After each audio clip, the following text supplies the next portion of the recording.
Welcome to Cars Yeah, show number 2057. Be prepared to be inspired. This is Cars Yeah, where you'll enjoy interviews with inspiring automotive enthusiasts. Mark Green is here to provide you with a fuel injection of automotive inspiration. So get in, sit down, buckle up, and get ready for a wild ride here on Cars Yeah.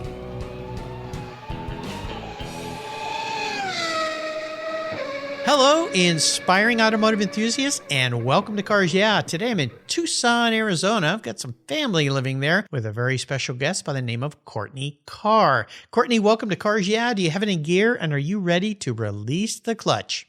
I am. All right. So before we talk about what you're doing and the fact that your last name applies very nicely, even though it's C-A-R-R, to your profession here, what's one little thing that maybe people don't know about you, Courtney? Well, before I hopped into this profession, I did serve in the Navy for 12 years. Well, thank you for your service. I appreciate that. Thank you. You're welcome. What did you do in the Navy? I was a Navy corpsman, so a combat medic. A combat medic. Wow. Okay. Now, this is interesting because as you got out of the Navy, and you were in the Navy like 8 years, something like that, right? 8 years active, 4 years reserve to do 12 total. Wow. Okay. Well, again, my hat's off to you. Love people in the service. You guys are awesome out there taking care of us in the world. What was your favorite thing about being in the Navy? I think it's the camaraderie. You know, you have built-in friends. You're forced to be around them 24/7, so you're never alone. And what areas of the world did you serve in? I was stationed in California on a Marine base, and then in Norfolk, Virginia on a carrier, the USS Truman. And then I did 2 deployments to the Middle East from Norfolk. Wow. Amazing. Now, in San Diego, you said the Marines, were you at Camp Pendleton? No, I was actually in 29 Palms. 29 Palms. Okay. Very cool. My father-in-law was a 33-year Marine, and his last tour there was at Camp Pendleton, and that's where I met my wife because I grew up in San Diego. And being on a carrier, you know, I've been on some carriers. I have a friend who's a retired rear admiral, and he took us all out on a carrier. And when I was a little boy, one of our family friends was a rear admiral and took us out on the USS Ticonderoga. And wow. Yeah, we got to go out and watch the planes take off and watch a movie. I was a little boy, but carriers are incredible. They're like moving cities. They really are. There's at any given time between 4,000 to 6,000 people. My gosh. That's almost unfathomable when you think about it. And all the infrastructure and the things needed. I mean, from doctor care, what you were doing, were you taking care of people there that needed care if they were ill or sick or whatever? Yes. That's my primary job. Yeah, very cool. Well, let me give you a proper introduction because you're doing something very different today. Courtney Carr is the director at the Tucson Auto Museum, where a visit takes you back to when every car on the road didn't look the same and American cars were the undisputed kings of the road. Their 20,000 square foot facility is a living museum where all the vehicles are roadworthy. They're taken out and driven. Their mission is to showcase the very old and iconic from the Model T through the mid-century classics, the 50s and 60s, and into the future with their DeLorean, plus some unique European models as well. As she said, Courtney served in the U.S. Navy, and her career includes care as an addictive treatment counselor, and she worked at the Children's Museum in Tucson. We'll be back in just a moment to learn more about the Tucson Auto Museum, but first a word from our sponsors, so give them a little listen, and we'll be right back. I love Covercraft's new 5-layer all-climate cover. It was developed and engineered for anything Mother Nature can throw our way. It's very soft, breathable, and easy to store and pampers your paint and interior surfaces, providing maximum UV, rain, dust, and snow protection. Add their gust guards for windy conditions for extra protection. Their 5-layer all-climate cover is custom-tailored with Covercraft's attention to detail, form and fit with a quality and attention that's been their standard since 1965. Covercraft protects cars, trucks, motorcycles, RVs, trailers, and watercraft too. Every one of my vehicles is protected by a Covercraft cover. And I have a deal for you. Use the code YEAH21 at covercraft.com and you'll get 10% off your Covercraft order plus free shipping. That's right, 10% off and free shipping. Just type in the word YEAH, Y-E-A-H, 21 at checkout, YEAH21 at covercraft.com. Covercraft, protecting the things that move you. Most people don't think about their collector car insurance until their annual premium becomes due. Well, why wait and see if there are better options for your beloved rides? I didn't. Did you know if you change carriers before your policy runs out, your insurance company has to refund you the unearned portion of your policy premium? I did my homework, I shopped around, and I found American Collectors Insurance. And that's who protects my Porsche Turbo. That's right, the one I call my Orange Crush. They've been protecting collector vehicles since 1976. I encourage you to call my friends at American Collectors Insurance. Ask them about their agreed value policy. And if your collector vehicle is on your regular auto policy, you will be shocked at the savings, not to mention the assurance, should something bad happen to your ride, that you'll get what your vehicle is actually worth. Give them a call today for a quote at 866-ACI-YEAH. That's 866-224-9324. Tell them you're a friend of Mark Green at Cars Yeah! American Collectors Insurance. Classic car insurance designed by collectors for collectors. Automotive enthusiasts just like you and me. That's American Collectors Insurance. Give them a call today. So, Courtney, we're back. So this is a pretty amazing transition I see. You went from being in the Navy, caring for people, medic, and now you're working at an auto museum. So tell us, what brought you to the museum? What do you love about working at the museum? And then we'll talk a little bit about what the museum has to offer for all of us automotive enthusiasts. But let's go back in time a little bit to a pretty major transition you made in your career. So after I got out of the Navy off active duty, I obviously went back to school. I was much more dedicated this time around prior to joining the military, obviously. Yeah. And I always had a passion for history, and I really knew that, that's where my heart was, and that's the kind of work I wanted to do. I've always joked that I want to make history fun for people. People get bored when you're just rambling off things about, right, historical facts. So I got my bachelor's in history, and then from there, I got my master's in North American and public history, and a public history master's centers around museum work, running a museum, doing that curating, that director position. You're right. History's that way. I never really had much interest in it. Like say in high school or junior high, it was just a course you had to take. But I had a history professor in college that was a U.S. history professor. He made it fascinating. He just did some crazy, wild things, and you really started to get into it. And of course, now, once I become an adult, we realize how important history is, especially when you ignore it, right? It comes back to haunt you in a pretty bad way. So let's talk about the Tucson Auto Museum. Now, I originally was introduced to the museum's owner and collector, Wayne Gould, and then he said, you really should talk to Courtney because she's on the ground. She's taking care of things here. So have you been a car person throughout your life? Have you had some interest in cars? Yeah, growing up, my family, we've always had, my dad had an old 46 Ford when I was, a child. We actually have a 46 Plymouth Special Deluxe. So I grew up, knowing about, these cars and how important they are to keep alive and, keep roadworthy and keep, not just stored in a barn under some blankets. Yeah, exactly. Yeah. And, so that's something I was always passionate about. And again, back to my degree, one of the things I was really focusing on in my undergrad was the Industrial Revolution and how we brought power to the States and how we had advanced cars and planes in such a short time. And that was just something that has always fascinated me. To then find this position kind of just felt very right for me. Yeah, well, you think about the importance of the automobile. I really think until maybe we get into the internet and what is happening with computers, that the automobile was one of the most radical things that ever changed history. Yeah. Because it opened up the country to what I have identified, many as a vehicle identify as freedom, a way to get in and go. And you think about being a teenager, that first time you get to drive away from your home by yourself, and your parents are like freaking out at the doorway, as I did when my kids drove away the first time, is you're like, woohoo, I can do anything and I can go anywhere. Yeah. Yeah, it's really an amazing thing. And the other thing that I've had many museum directors on the show, and there's a great museum just 10 minutes from my house here called the LeMay Museum, is that the automobile and transportation opened up commerce in a way that the world had never seen. And somebody mentioned to me once, you take for granted the food that you eat every day, but the fact that transportation enabled us to get food from virtually anywhere in the world. I can have fish from the Atlantic tonight. I could be eating blueberries that came from South America this morning.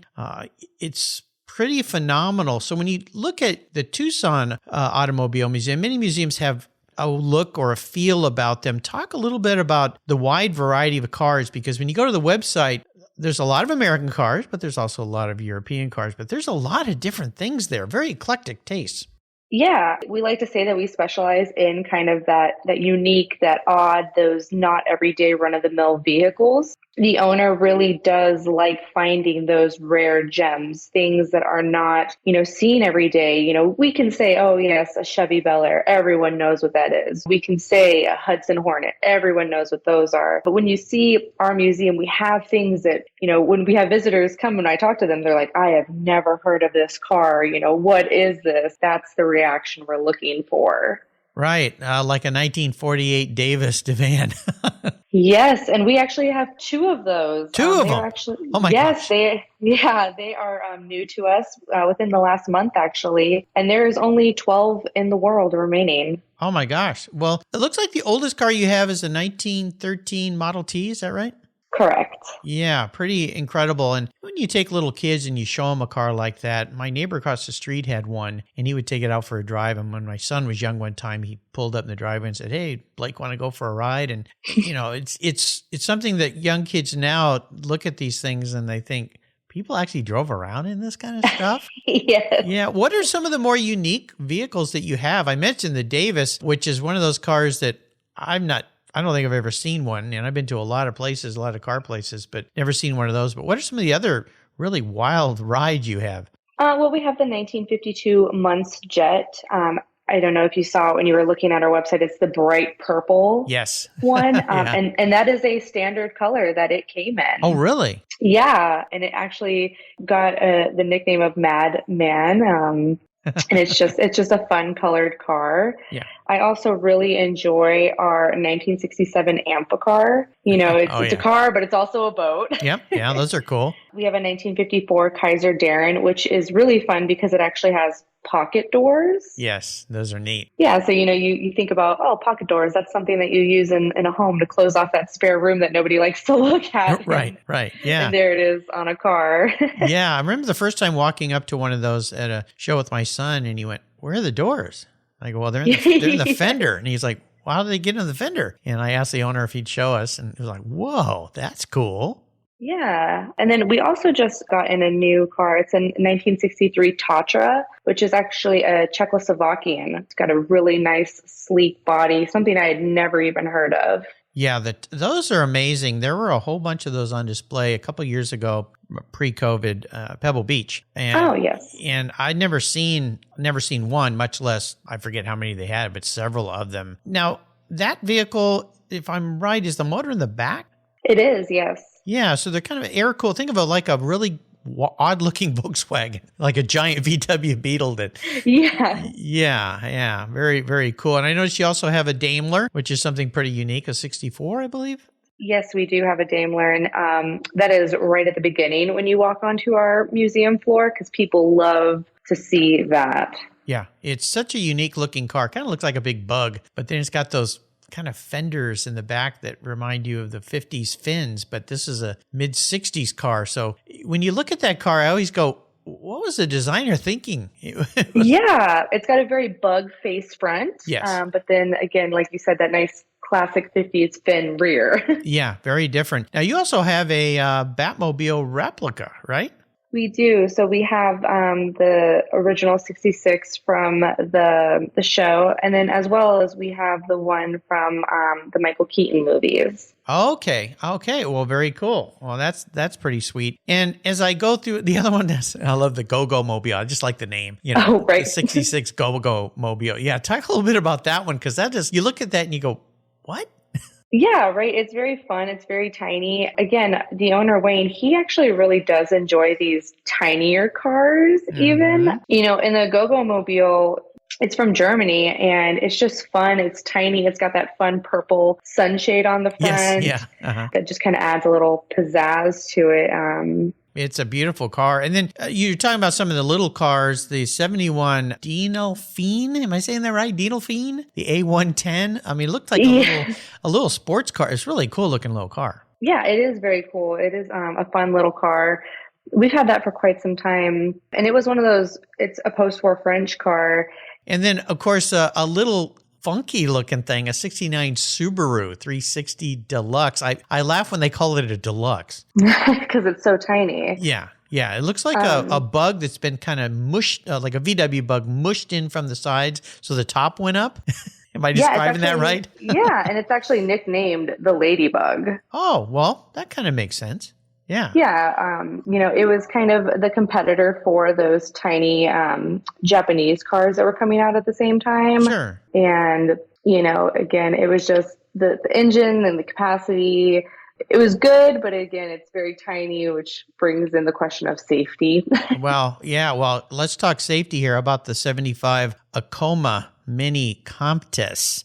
You don't want to get hit in that thing. So that actually has a 49cc engine in it, which is just a souped up go-kart. Right. Yeah. Exactly. That is also a French vehicle. And, it was their problem solver to getting to work and not taking up a lot of parking space. Right. Yeah. Not burning a lot of fuel. And then another really funky one is the three-wheeled HM vehicles. Freeway, I think they call that. And it's a 1980, which I kind of go, 1980? Yeah, right. It's one of our older ones. Yeah.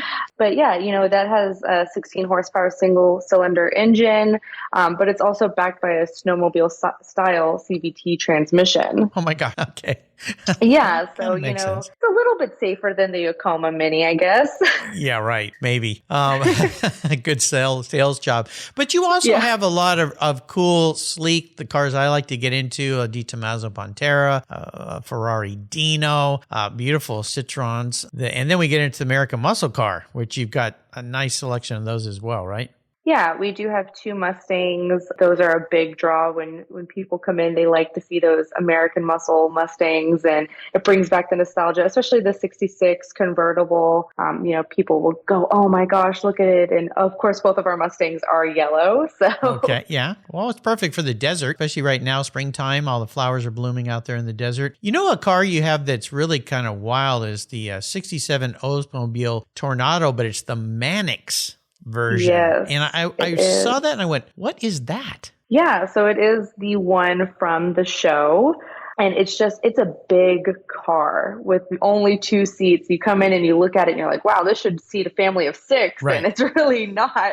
It's just got a big body, frame, and it's a little intimidating actually when you look at it. Well, the Tornadoes are. And I remember when they came out, I was a little kid. My mom really wanted one. And my dad I think he looked at her and said, this is not really a practical family car. But they had they had a big motor in them. And I know Jay Leno has a beautiful Tornado. They're just one of those cars that was a little bit odd when it came out because it's big monster coupe type thing. So, yeah, a lot of different things. Now, aside from and we just touched on a few of these cars, listeners, there are a lot of different kinds of things. I wanted to touch on some of the unique cars. So if you find your way out in the desert in Tucson, and I'll tell you, now is a beautiful time to be in the desert before things get too warm to visit the museum. And there's some beautiful places to stay there in Tucson. Of course, there's Mount Lemmon, which you could go up into the cooler mountains and enjoy the beautiful scenery and nature. There's Saguaro National Monument. There's all sorts of cool things to see in Tucson. So a great place to visit. Also, some neat European. Sabra Sport Roadster is another one of those cars you'll never see anywhere. No, yeah. And again, that's another one that we have right at the beginning because people do love to see it. And it is very eye-catching. It is from Israel. Oh, is that where those cars are from? I didn't know that. Yeah. It's from, I can't pronounce it, Haifa, Israel? Okay, well, that sounds right, yeah. Yeah, and it was kind of their ode to the muscle car. Wow. It's interesting because those big chrome projections in the front almost seem like they should be fins or bumpers on the back, of a car. It's a car you'll never see anywhere, I don't think. I've never seen one. Yeah, and did you know that Sabra actually means prickly cactus? Well, I didn't. So you taught me something today. Well, perfect for the desert. Yeah. Yeah. No kidding. Well, very cool. Now, in addition to all the wonderful cars, you also have event capabilities there. So if someone wants to have some type of a gathering or event, you have that option as well? Yeah, we do. We've held in the past different functions, events. We've had different car clubs who want to hold their meetings here, so we have that availability. A couple of years ago, we did have less cars, so we had a bit more space to kind of hold those functions, but we still can make do and make room for those meetings. And we do have a big parking lot that we've done car club meets in the past and set up tents and had vendors out there as well. Okay, cool. And then you also have a way for people to stay in touch with a newsletter, right? We do. We have a monthly newsletter. We get our emails from, the visitors. We have a book at the end. We ask them to put their email in, or even on the website, you can go on to our website and input your email. And then you'll get added to our newsletter, which really just highlights kind of like the new cars that we've been getting in. And, if there's a month where we didn't get a new car, then I'll pick a car to kind of highlight as a car of the month. Absolutely. You listeners can find them. If you just Google the Tucson Auto Museum, you will find them, or their website is Wayne's Toys. We mentioned Wayne Gould at the beginning, .com, waynestoys.com, and you can find their website. You can sign up for the newsletter and find out what their hours are and all of that kind of thing. We're going to take a short break and thank our sponsors when we come back. A few more questions. We'll get into your life, Courtney, so sit tight, keep the seatbelts on. We'll be right back. You listeners know that I'm a huge car care fanatic, and my friends at Auto Geek created their Wolfgang Deep Gloss Paint Sealant for perfectionists like you and me. Wolfgang Deep Gloss Paint Sealant is designed to provide long-lasting protection and a glossy, slick finish that, well, it's unmatched. The use of polymer technology ensures your paint is protected from environmental contaminants, those damaging UV rays, and lasts up to 3 months long. By providing the glossy look of carnauba wax with the longevity of a synthetic formula, Wolfgang Deep Gloss Paint Sealant is the best of both worlds. Go to autogeek.net to get yours for the best product selection on the internet today, along with their skilled technical support. Autogeek.net is where I go for all my detailing needs. That's autogeek.net. I've discovered Linkage. It's a new quarterly publication and website that covers the automotive market, driving, restoring, collecting, and discovering your passion for motor vehicles. Linkage is about experiences, opinions, and values. Linkage is an actual informed, reasoned opinion based on first-hand experiences. A talented Linkage team covers the automotive world, the people who share your passion and mine, smart, considered, rational, and experienced opinions, ones you can learn from and grow. That includes our passion that drives auctions and the collector car market. So come with me and join us on this journey. And be sure to use the code CARSYEAH when you subscribe, and they'll give you $10 off. Boom! Linkage, geared for the automotive life. Subscribe today at linkagemag.com. So, Courtney, I'd like to ask my guests about someone who was a driving inspiration in your life, an influential person, a mentor perhaps. Is there somebody like that for you?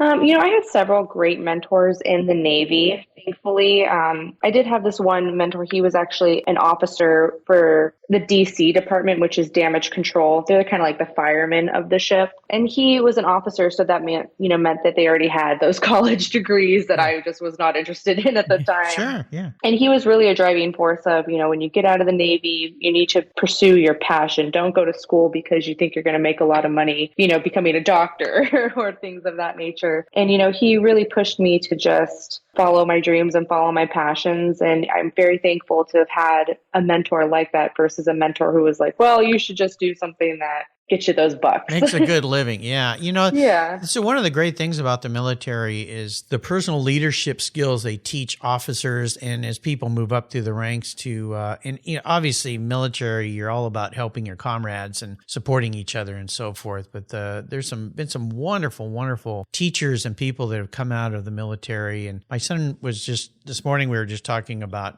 if you're familiar with Jocko, who has a podcast and has written books. Yeah, interesting guy. He's a motivational type, and how he's created a life around supporting and helping people overcome obstacles in their lives and be more powerful. And he's written some really, really great books. Let's talk about a big challenge, because everyone who's been through anything, and you've been through some deployments and all sorts of interesting aspects of your life, and also dealing with helping people who are injured and need care, challenge that probably set you back a little bit, or maybe something you even failed at. But the real story here is more about what did it teach you so that you can move forward. So take us on one of those journeys.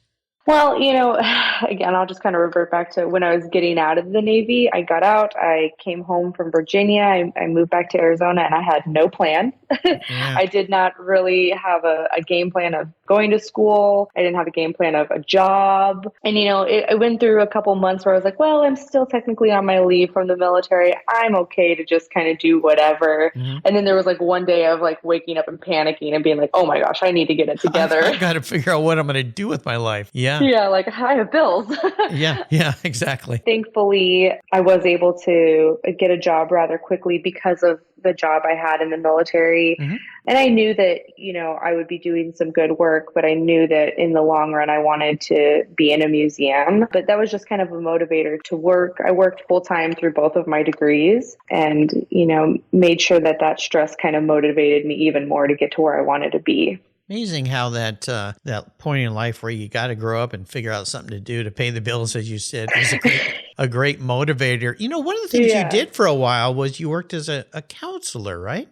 I did. Yeah, I was an addictions treatment counselor in a men's prison, actually. Oh, my gosh. Well, I like to ask people about how they have chosen to give back. Now, you gave back by serving your country in the Navy, and you were a medic where you're serving people and helping them recover from injury. Helping men in prison who have drug addiction, which so many people end up in prison with drug addiction. It's such a terrible thing that's occurring. How did that, that must have been pretty amazing for you, I would think, or maybe sobering. I don't know. I would say that it was very rewarding.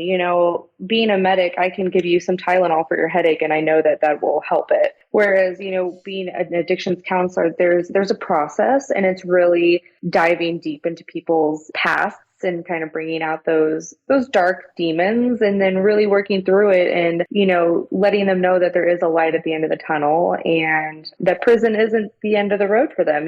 Everyone that I worked with is someone who had what I like to call an end date, a release date. Better than the other end date. Yeah. And so, they were eventually going to be out in society again. And I wanted to make sure that they knew that this was not the only option for their life. What were some of the ways that you helped people understand that they had to move forward and get out of this cycle of drug addiction? Because I go back to this. If you look at the challenges with so many major cities in our country, and they call it homeless, but I really truly believe, in people I've spoken to, it's a drug problem. Oh, exactly. Yeah. And, unfortunately, as many like to say, well, the system has failed people. And, again, working in prison, I can kind of, agree with that. You're putting people in prison who really need to be in treatment facilities, but you're putting them in prison because they had, X amount of drugs on them. Well, yeah, that's going to solve okay, they're off the streets. Maybe they're not selling now, but they had an issue using it.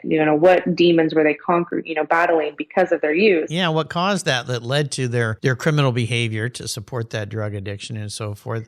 I think it's really a problem in this country that we don't treat that differently. Yeah. And, so my whole approach to it was, really, I would go back to the basics of communication because, some of these guys were never taught how to communicate effectively. They were taught through violence and gangs. Yeah. Yeah. So I would go back to the basics of communication. I would go back to, what does a healthy relationship look like? And kind of start over from there. Right. Well, it's very commendable what you did. That's really what people in that situation need, is to realize there's a different life for them, and it can be so much better. But some of them just dealt a very bad hand when they were born into terrible situations and never were taught a way out of it. Those of us who were born into loving families who cared for us, it's hard to believe that even exists, but certainly it does. So my hat's off to you for giving back in the ways that you have. Let's talk a little about your special vehicle story. I like to ask people to share a story about one special vehicle in their life. What's that ride like of yours? Well, like I had mentioned earlier, we do have a 46 Plymouth Special Deluxe. It was actually my father's. He got it because he used to own a boat business many, many, many moons ago prior to my birth. Okay. And a gentleman owed him a lot of money, and he said, "Here, take my car." Yeah, well, there you go.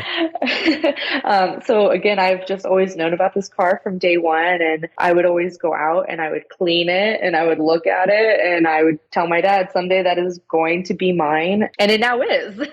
Now, that's a pretty big, I mean, you think about cleaning the car when you're a little kid, that's a pretty big car. I mean, there's a lot of metal on that thing. Yeah, a lot. Yeah. And that era of car was so interesting, of course. Post-war car, when they started building cars again, because during the war, of course, they weren't even building cars. They were building, the war machine to try to save the world. But that car is cool because it's kind of, I always look at those late 40s cars as leftover early 40s cars. They hadn't really started recreating the design aspects yet for Detroit and all of that type of thing. So they were kind of retro at the time almost. Yeah, they still have those nice, curvatures that you see in those older models. Oh, yeah. There's no fins yet that, hadn't come into play. And it almost looks, because it is two doors, but from the front, if you look at it, you're kind of like, oh, does this have the suicide doors on? And then you come around, you're like, oh, it's just two doors, dang it. Well, yeah, forget about the suicide doors. Well, you have sat in rooms and helped people and kind of crawled into their head. I'm going to crawl into your head today, Courtney. I'm going to be your car psychologist. If you were, okay, so sit back on the couch, grab a box of tissues. Hopefully I won't make you cry today. And if you were reincarnated or manifested as a vehicle, now this isn't what you want to be. This is how you perceive the lady in the mirror, yourself, deep down in your soul. What kind of vehicle would Courtney Carr be? And more importantly, why? Well, I will tell you that we do have a car here in the museum that, again, I have always loved since I was a kid. It speaks to you, huh? Yeah. And then when I found out we had one here, I told Wayne, I said, oh my goodness, that is my dream car. That is it. I literally said, that is me in a car. Okay. All right. Now you've got my curiosity up. And I told him, I was like, if you better never get rid of that. Yeah. But it is the 54 Ford Skyliner, the Crestline. Okay. So why that car is you? Well, the color, it's a fun salmon pink. And I always like to tell people, that is my favorite color. Okay. And then it does have the glass top, before the Crown Victoria Skyliner, went into production. Yeah. So it does have the acrylic panel over the front seating area. And I just always grew up, love looking up at the stars and just having that outside view of the world, and to have the best of both worlds in a classic car that I love in my favorite color with an ability to just look out at the sky from the top is everything I would want in a car. That car is like the early version of a sunroof, but it was actually a clear... It's acrylic. It's acrylic. Okay. Yeah. Yeah. And so, I love the way the back window swoops down and that rear window kind of wraps around to the side. If my memory serves me right, how that car looked. Yeah, I've seen those cars. And in that salmon color, it must be stunning. Oh, it's so beautiful. And every time I'm out on the floor, I always have to do a pass by of that car. And I'm just like, oh, that's my home. Well, you'll have to work out a deal with your boss there, Wayne, and maybe park it in your garage someday if you'd ever give it up. But yeah, pretty cool car. You think about the 50s and some of the things that were coming in the later 50s that were forerunners to just the wildness of Detroit and what they were doing for American vehicles post-war, and people wanted crazy things and pre-fins. And yeah, that's a pretty cool car. I like it. Very nice. Was there a great book you'd like to share with us today that you've enjoyed reading? Oh my goodness. Any book? Any book. Could be a car book, could be a self-help book, could be fiction, nonfiction. Well, funny enough, I've been reading the Walt Disney life story. Oh, really? Oh, yeah. Well, during a time that things are a little in turmoil with Disneyland and what's going on with them politically. So fascinating story with what Walt Disney did. And I think it's an important thing for people to read because most people think of Disneyland as, this famous thing and it's always been popular, but he had to work his tail off to make that whole thing happen. Yeah, and I know they're under fire a little bit, but at the same time, I grew up with that love of Disney, kind of placed on me by family members. Of course. Yeah. So it's just always had a home to me. And, kind of the same thing, right? You're like, oh, well, Disney has always been here, like what is the true background story? So I picked up that book and I started reading it, and I was, look at all these things that he had to overcome. So when I'm like complaining about things I have to overcome, I could be like, well, I'm not alone. Well, exactly. And you go back further than Disneyland to the cartoons that he did and how he tried to sell the concept of cartoons, and everybody just laughed at him, said, get out of here. And people don't realize that when you think about people that were forerunners to things that had never happened, how hard it was. Yeah, he almost was bankrupt, several times. He had to beg people to give him money. And I'm like, it's not just been a multi-million-dollar industry forever. Oh, well, no. And it's so different now. I mean, since he passed a long time ago, but it's radically changed. And Disneyland, the first park, which opened in the mid-50s, I believe, I think it was 55, that was just about an hour and 15 minutes from where I grew up down in San Diego. And I remember driving up there, and we always played the game in the car. Who could be the first one to see the Matterhorn, before we pulled out into the park and got to go to Disneyland and all the fun rides and things. Yeah, a lot of wonderful memories and things for that. But his book is great, and everybody should read it because it's really a testament to hard work and trying to be innovative and doing things that no one's ever done before. And you think ahead to days like today to people like Elon Musk or Stephen Jobs or any of the people that are disruptors in the world. And I always kind of wish he could bring Walt Disney back to life and show him what it's become. Now, some of it he may not agree with, of course, because it was a different time, but just to see the empire is kind of like bringing back Henry Ford and imagine bringing back Henry Ford and giving him a ride in a Ford GT. And it's funny that you mentioned that, because I do think about that a lot, about, the people who started certain ventures and they're no longer here, did they ever really see it going this far? Did they think that it would turn into what it is? Well, I don't think too many people, I mean, they had vision for sure, but who could have guessed technology is where it is today, even 25, 30 years ago? I mean, exactly. There's the Steve Jobs or the Elon Musk, as I mentioned, or people that have come up with things. But just the evolution. And then, of course, the online and streaming and all the things that you can see now with Disney. So, pretty cool book. Thanks for mentioning that. So before I let you go, I'm going to take you on the ultimate drive, which means I'm going to buy you any car in the world. You can go on a drive with anybody in the world, somebody living or deceased. If you wanted to go with Walt Disney, you could. And you can be driving anywhere in the world. So what does the ultimate drive look like for Courtney? I will tell you that the ultimate drive for me would be with my grandfather, my mother's father. He's kind of like me. He's lived many, many lives. Uh-huh. He's a veteran as well, an Air Force veteran. He was a postal worker. He's just had so many different shoes on his feet in his life. And I feel like no matter how much I talk to him and how much I ask of him, I will never know everything. Right. The ultimate drive would definitely be with my grandpa Peters. Nice. And then he actually had a Ford Crestline Skyliner. Oh, really? Okay. Yeah. So again, it'd probably be in my favorite vehicle. Yeah.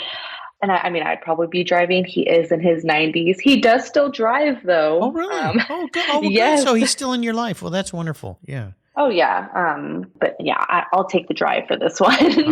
Well, you can sit back and tell you stories and so forth. I really think, elderly people are such a wonderful source. And I had this idea once of, opening a coffee shop where you invite elderly people to come and sit, and the people who come in the store buy a cup of coffee and sit down and just talk with a person and ask them about their life. And I love that. There's, anytime I go to a museum and they have, the docents that are, a little more on the elderly side, I will stop and I will chat with them for endless amounts of time. And, like I said, even with just my grandfather, there's things that I obviously still don't know and questions that I still need to ask him.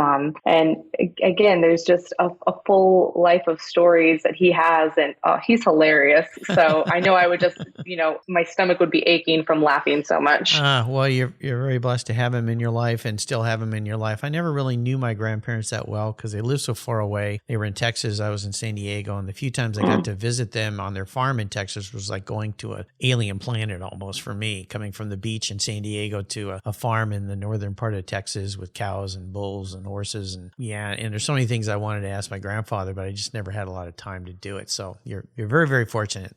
As you know, cherish those times. Before I let you go, could you share a success quote or some words of inspiration for us? I've always just been told, you have to make sure that you go for what you want. And even when you hit those bumps in the road, don't let those deter you. Getting to this position where I am currently was not easy. And if I had given up, then I would have been content working at prison, but I knew what I really wanted to do. So I just made sure to not give up on those goals. You go, girl. Nice job. That's the way to go through life. How can people learn more about the Tucson Auto Museum? So like you had mentioned, we do have a website. We also are on Facebook if you search Tucson Auto Museum, as well as we do have an Instagram. Very cool. That is updated weekly. And we post all of our fun cars on there. So if you don't want the website format, you can see them on the Instagram format. Yeah, absolutely. And as I mentioned, the desert is a wonderful place in the spring and the fall if you're not into the massive heat. But if you like heat, you want to get away from where you are. If it's cold, Tucson's the place to go. And there's a lot more in Tucson than you might think. A lot of beautiful things to see. Another one's the Sonora Desert Museum. Am I saying that right? Yes, beautiful. Yeah, really fascinating. I haven't been there in a long time, but really beautiful place. Wonderful hiking trails there around the cacti, the giant saguaro cactus. So check out Tucson, the Tucson Auto Museum. And I want to do a shout out thank you to my friend Cap Caputo. He's a past guest here. He's the one that introduced me to the Tucson Auto Museum via Wayne, the owner there. So thank you, Cap. Appreciate it. Courtney, thanks for being so generous today with your time and sharing your story. Wonderful thing you're doing there. Until you and I talk again, I'll see you at the Tucson Auto Museum. Thank you. All right. This has been fun. If you're listening to this program, there's a pretty good chance you believe what I believe, that the collector vehicles we love are more than just a means of getting from one place to the other. They're a part of our culture, our identity, and as a people, they bring us together at vintage races, classic car auctions, and 1,000-mile rallies. That's why I support the RPM Foundation, which exists to ensure that the critical skills necessary to preserve and restore these important vehicles aren't lost to time. RPM stands for Restoration, Preservation, and Mentorship, and their goal is to inspire the next generation of vehicle restoration professionals through its outreach programs. And they include Shop Hop, Off to the Races, the RPM Future Class, and many others. These programs engage talented young people across the country and connect them with mentors and a variety of opportunities in the industry. For more information on how the RPM Foundation is driving the future of collector vehicles skilled trade, visit rpm.foundation today. Thank you so much for joining us on today's ride here at Cars Yeah. Drive on over to carsyeah.com to find show notes and inspiring automotive fun. Download your free copy of Filler Up, a fun book filled with gorgeous photographs of fuel filler fun, including quotes from more inspiring automotive enthusiasts. Download your copy today, and we'll see you next time on Cars Yeah.